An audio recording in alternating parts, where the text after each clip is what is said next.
année difficile, le Maroc a pu améliorer son bilan touristique. C'est ce que révèlent les chiffres de la performance de 2014 dévoilés lors d'un point presse par Abdrafé Azviten. Le directeur général de l'Office national marocain du tourisme a révélé une croissance globale de 2,4% des arrivées. Il a aussi parlé d'un total de 10,3 millions de touristes. Les recettes se sont établies à 59,3 milliards de dirhams.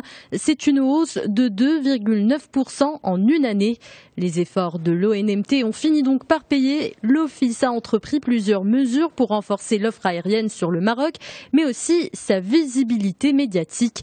Pour ce qui est de 2015, une performance timorée en raison des événements tragiques qui ont secoué les pays voisins. L'ONMT parle de 3,5 millions d'arrivées à fin mai 2015. L'Association marocaine des exportateurs lance un projet de taille. Il s'agit de l'accélérateur du commerce international, une nouvelle structure pour accompagner les jeunes dirigeants d'entreprises à s'intégrer dans les chaînes de valeur mondiales. Autrement dit, ce nouvel organisme va leur assurer une place sur les marchés étrangers. Les jeunes porteurs de projets auront un appui institutionnel, mais aussi des sessions de coaching. L'Association marocaine des exportateurs lance ce projet avec l'aide du Centre de commerce international et avec le soutien du ministère du Commerce extérieur. Tanger Med est l'un des meilleurs ports au niveau mondial et c'est une référence dans le domaine qu'il affirme le magazine britannique Container Management. Dans son dernier classement, il attribue la 46e place mondiale au port tangérois et lui fait donc gagner 9 places par rapport à 2013. Au niveau de la Méditerranée, Tanger est 5e devant le port de Malte et un port italien. C'est un aveu de réussite pour le port marocain qui se démarque après seulement 7 années d'activité. Sa performance devrait même s'accélérer après la mise en service du nouveau port Tanger Med 2. 400 millions de dirhams. Ce montant sera investi par les distributeurs de carburant au Maroc.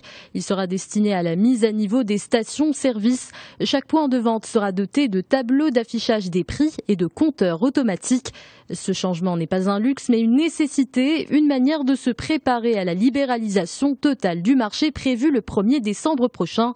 Aujourd'hui, le changement des prix de vente des carburants à la pompe se fait tous les 15 jours, mais une fois la libéralisation en vigueur, il se fera toutes les semaines, voire tous les jours, depuis les sièges sociaux. Il sera donc impossible de travailler avec l'ancien système de changement des prix au niveau de chaque station.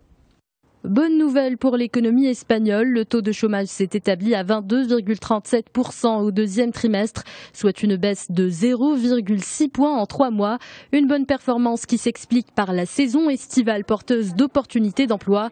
Selon les observateurs, le marché du travail espagnol se réveille enfin après des années au fond du gouffre. La population active a augmenté de 411 800 personnes.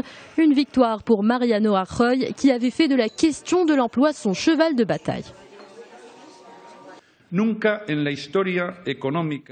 L'Espagne n'a jamais connu autant d'emplois créés en seulement 3 mois. Les chiffres du second trimestre de cette année révèlent d'excellents résultats, avec une forte création d'emplois et une réduction du chômage. Le Financial Times, bien plus qu'un journal, une institution britannique. Eh bien, ce n'est plus le cas. Il est désormais japonais. Le groupe média Nikkei l'a racheté à l'éditeur britannique Pearson. Une transaction de 844 millions de livres, soit 1,2 milliard d'euros.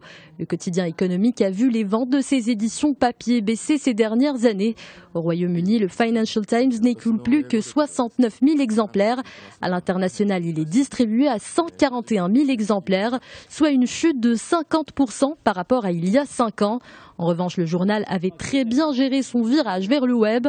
En 2014, il avait atteint un niveau de diffusion record avec 1,5 million d'abonnés numériques.